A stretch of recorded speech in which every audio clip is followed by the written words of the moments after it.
And this here's a rubber duck. I'm about to put the hammer down. 'Cause we got a little old cowboy rocking through the night. Yeah, we got a little old cowboy, ain't she a beautiful sight? Hello there, thrill seekers. That was a little snip of my cover of the song Convoy. It was one of the first records I ever bought, probably when I was 12 years old or so, because a guy called Superhost had done a version of it on his show. Superhost was a guy who dressed as a sort of funny superhero character and showed bad movies, bad science fiction movies, lots of Godzilla movies, on Saturday afternoons in Cleveland. And I thought, why hasn't anybody done a rap version of it? So I decided I'd do it myself. Okay, and just quickly, I'm going to be in Europe starting, I'm leaving Sunday. So I'm going to be in Finland, Germany, and England. These are the dates, and if you want to go see any of those things or participate, go to hardcorezen.info/events, and you'll find clickable links where you can write to the organizers. All right, so last week sometime, I did a video about observing thought, and it got mostly nice comments, but it got one snarky comment that I'd like to talk about because I think this snarky comment kind of explains a lot about the Zen approach to meditation. So here's the snarky comment. Doing Zazen for 40 years and you can't even give a clear explanation about something as simple as observing thought? Even after 19 minutes of ranting and talking about your Godzilla t-shirt? You're hardcore Zen, all right. Let me help. Oh, thank you for helping. When you sit down to meditate, you will notice your 5 external senses: sight, hearing, taste, smell, and touch, bodily sensation and emotions, and what Buddha calls the 6th internally mind sense, I guess he means internal mind sense, which are thoughts. You simply notice or observe them and let them go. Don't get involved with them. I think I said that. In the beginning, if you cannot let go of the habits of getting involved in your senses, then there is a method in Vipassana called labeling. Like one of Brad's teachers that taught him example, this is weird grammar, is when a thought comes up, you simply just label them as thinking, thinking, thinking. I talked about that in the video. Do this over time, and then your attachment to these 6 senses will subside. There's 6 senses in Buddhism, and don't get it's important not to get too weirded out by the fact that there's 6 instead of 5, because the 6th sense isn't the 6th sense like in that Bruce Willis movie, I See Dead People. It's the mind as a sense. Yeah, go read up about it if you want more info. But it's not a psychic sense. Do this over time and your attachment to the 6 senses will subside, and you will begin to notice the witness behind these senses more and more. That is your awareness, or simply put, that is your Buddha nature. So he's defined Buddha nature. Dogen's definition of Buddha nature is quite different. Or in the non-dual school, they call it your true self, in all caps, or self-realization, and that, my friend, is the end of the story, or the end game. So there's an end game. In the sutra, which sutra he doesn't say, Buddha promised that if you do this correctly and earnestly, I guess those are the key words, and depends on your constituents, I'm not sure that's grammatically weird, I'm not sure what that means, you will reach this realization within 7 years, or 7 months, or 7 weeks, or even 7 days. Well, what about 7 hours or 7 minutes? Come on, give me a break.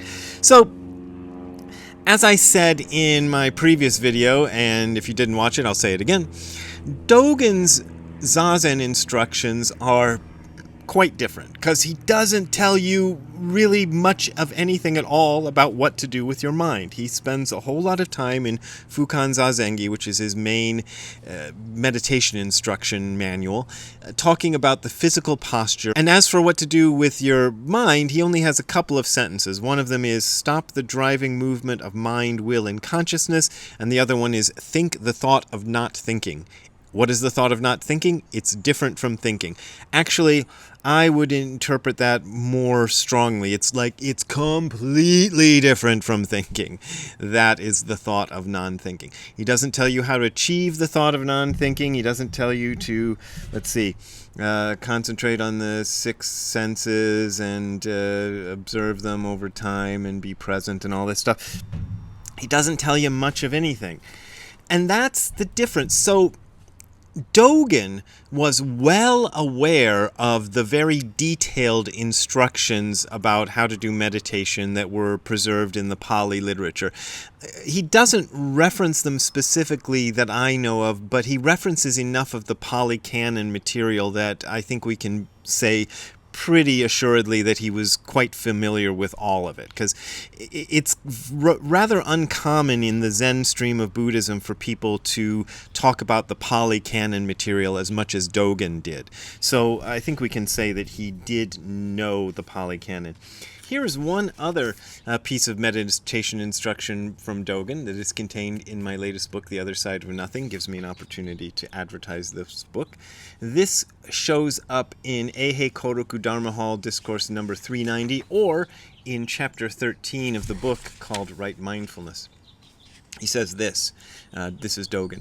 First, you should sit correctly with upright posture. Then regulate your breath and settle your mind.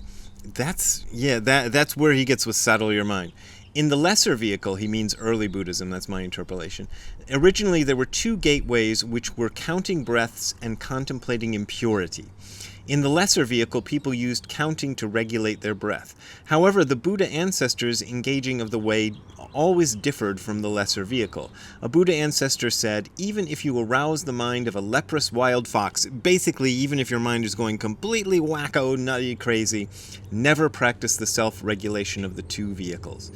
In the Mahayana, there is also a method of regulating the breath, which is knowing that one breath is long, another breath is short, and so on and so on. He talks about following the breath and knowing that the breath is long or short, but he doesn't say anything about counting the breath or doing anything. So one of the most frustrating things about Zen, which was terribly frustrating to me when I started with it, and still causes some frustration these days, is the total lack of instructions.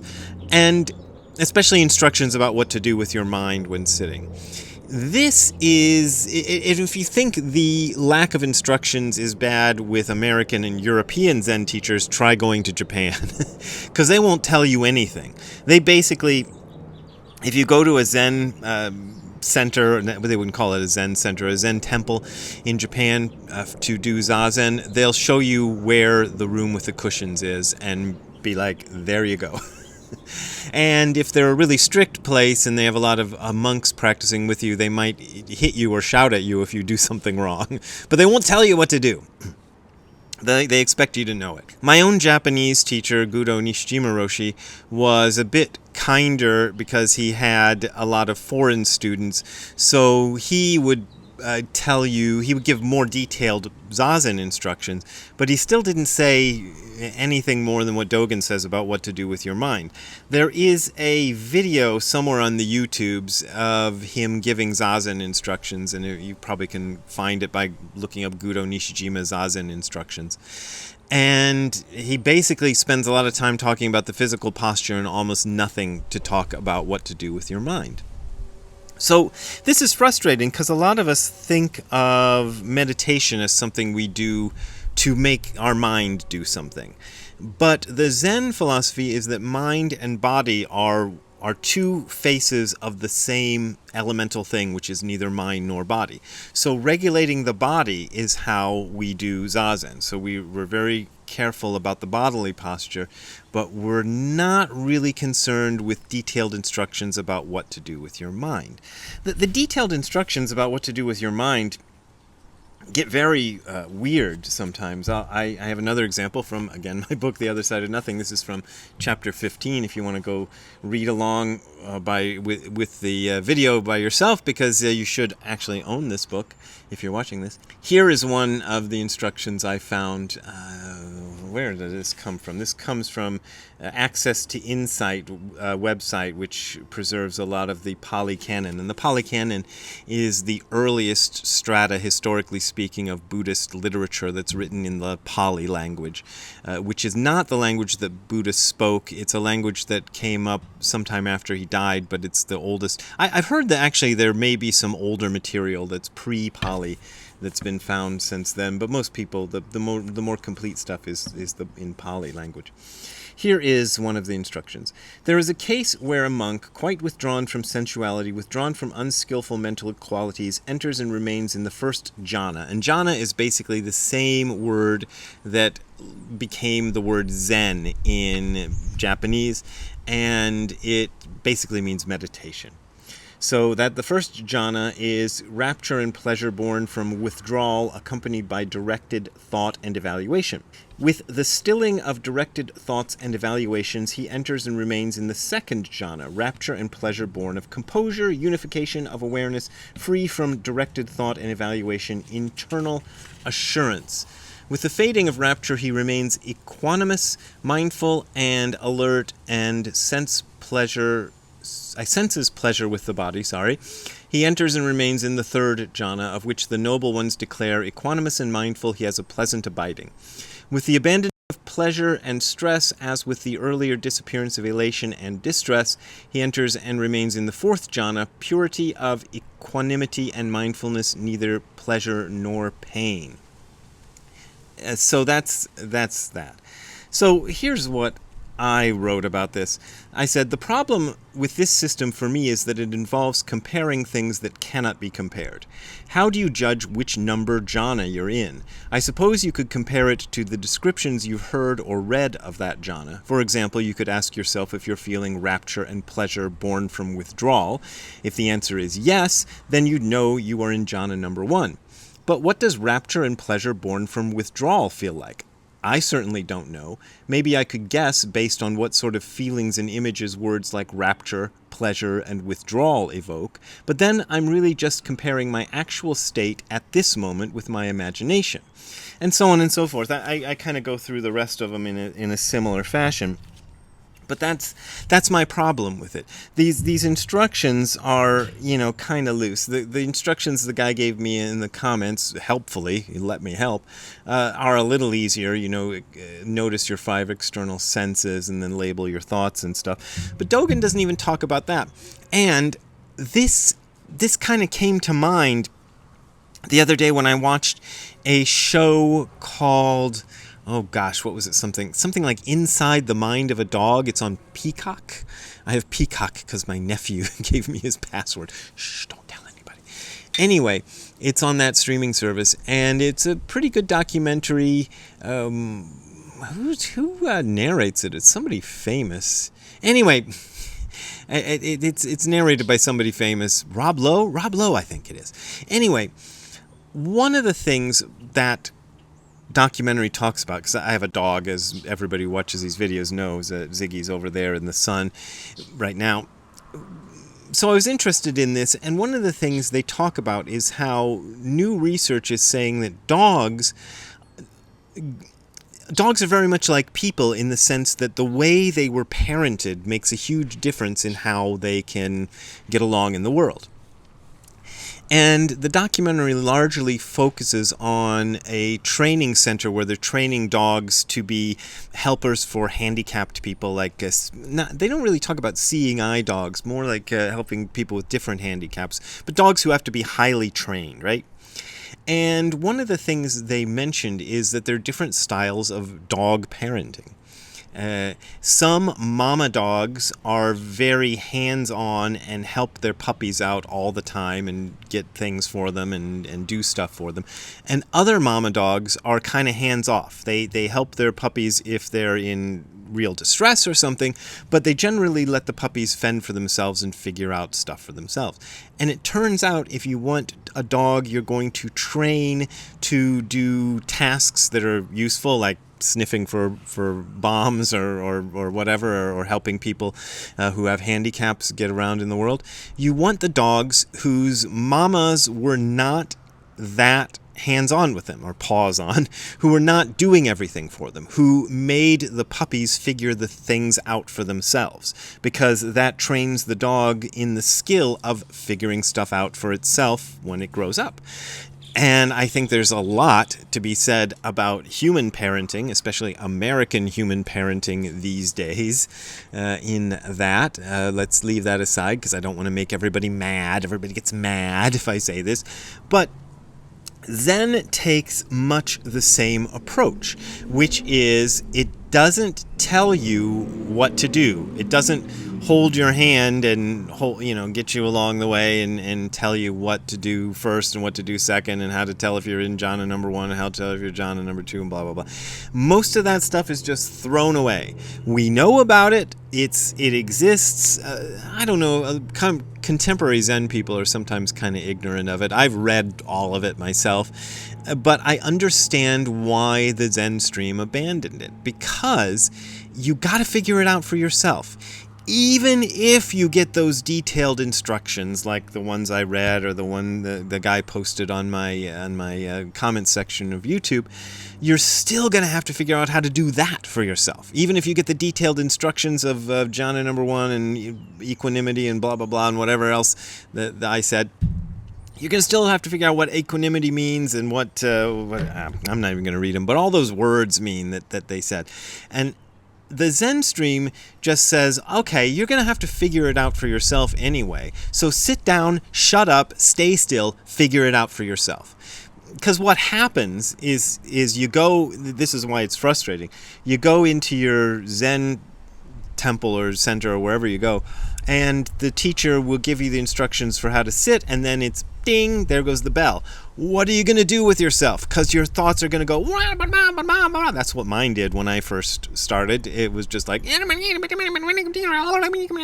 can still remember some of the weird obsessions I was having when I was doing Zazen for the first few times. One of them is bizarre that I can remember it, but it was a guitar. I was very poor at the time, and I was thinking about investing in a new guitar, and I'd seen one at a shop, and I was just going over and over in my mind whether that guitar was a good investment or not, or whether I should get it and sell my current guitar and all this. And it was just like, the reason I remembered it wasn't so much because of the content of the thoughts, but because they were so nagging and engaging and like, and I couldn't stop pondering this thing. And I actually didn't buy that guitar. It was a white Kramer of some kind with a Strat body shape, but I ended up not getting it. I kept the one that I had. Anyhow, the thing is, you're going to have to figure out what to do with that, how to stay still with all that stuff going on, especially as often happens in Japan. If it's super hot out like it is right now as I'm doing this video, I'm going to have to get Ziggy back inside because he's wearing a fur coat in this heat, so I'm going to wrap this video up pretty soon.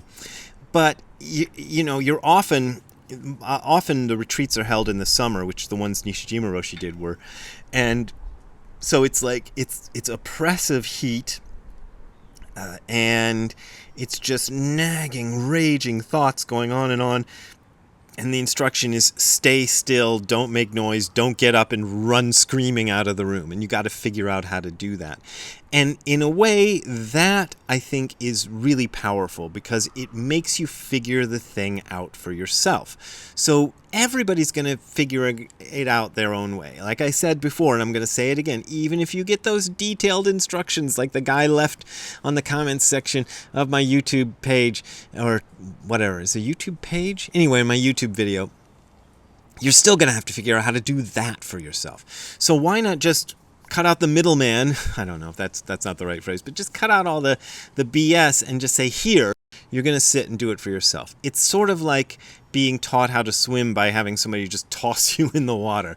Now, of course, a bit of instruction helps, and it's not that the Zen form is totally without instructions. There is a way to get the instructions, and I'm going to let you in on a little secret, which is avail yourself of Dokusan. Dokusan is the one-on-one meetings with your Zen teacher, and pretty much every Zen teacher will offer these. I think they call it Sanzen in the Rinzai tradition. But that's your chance to actually talk to your teacher and say, hey, this is going on, what should I do about it? And I think that's a really good way to do it, just address it individually rather than try to give this blanket instruction that's going to work for everybody, because the blanket instruction isn't going to work for everybody anyway. So there you go. Learn to do Zazen the way dogs learn to do things by themselves if they're doggy mama. I wonder what kind of doggy mama Ziggy had, because he figures out some things for himself and doesn't figure out other things. Actually, if there's any dog people out there, riddle me this. Ziggy definitely likes to come upstairs and stay with us when we go to sleep. However, he'll go upstairs every other time of day, but when it's the time to go to bed, we have to like drag him upstairs. It's the weirdest thing. It's like he suddenly forgets how to do it. Now, I know he's not forgetting, but there's some kind of thing that makes it so he wants to be specifically invited up there. I don't know. It's very weird. Other times he'll just come up on his own if he hears me and my wife upstairs. So, there you go. Anyway, tell me why that is. All right, if you want to help me out by donating something to me, you can go to the links that are in the description below if you're looking at this on YouTube, or go to this URL, which is hardcorezen.info/donate. That is hardcorezen.info/donate. There you will find my PayPal and Patreon account links, and that's my main way of making a living, but you don't have to support me if you don't want to support me. Okay. And also, I'm going to Europe, as I said, so I don't know how often I'm going to be able to post videos while I'm in Europe. I'm going to be pretty busy over there, but I'll try to post as many as I can. It probably won't be 2 or 3 a week like I usually do. All right, we will see you next time. Have a good time all the time. Bye. Hey, Ziggy, what kind of doggy mama did you have? Ooh, are you seeing a fly? Anyway, did your doggy mama do all the things for you, or did you have to figure it out for yourself? You see a fly? You want to go see if there's a cat? You want to go see if there's a cat? Yeah, let's go see if there's a cat. Okay.